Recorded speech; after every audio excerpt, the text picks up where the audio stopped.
Well, that's a story and a half, that is.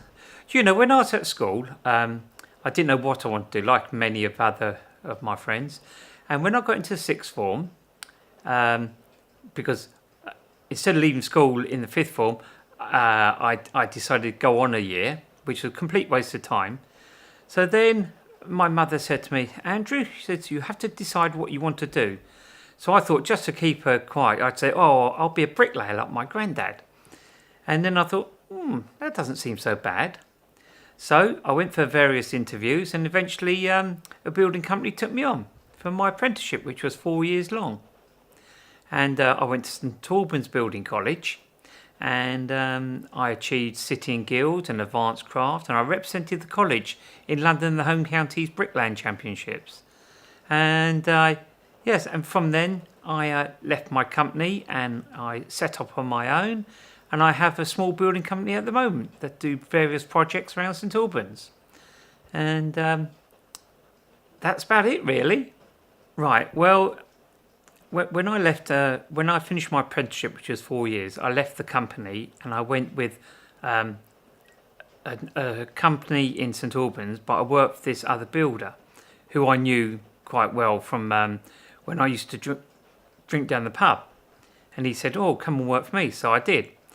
And then I worked for him for a few years, and then all of a sudden I met someone else. I done a job for someone else, and that was landscaping, and I ended up doing lots of landscaping works. And then through that I met other people, and over the years you meet different people and you keep in contact with them, and they offer you various jobs.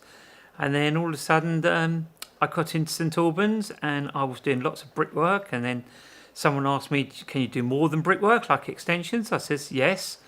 And I met different people, different other trades who would work for me. And then I got a settled group of people who work for me. And they're all experienced now, obviously, as we get older.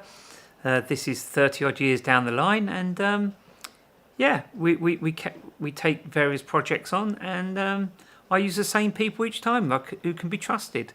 The main reason for that was that I started off and I was doing various extensions and that, and then there was a meeting between my wife and I, and we decided maybe to push the company on a bit, become a limited company and take on larger projects or more projects. And we found after a year or two and that it was quite taxing on us. There's quite a lot involved just for the two of us.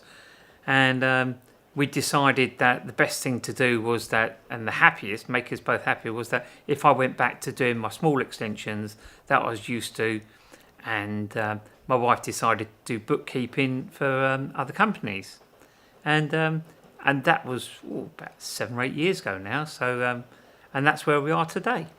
I think I have more freedom now because when we had the limited company, it was very much, I'm quite a hands-on person. I like to be in control and know exactly where the money's coming from, how much money we got, and because we use various other trades and that, there was and many projects.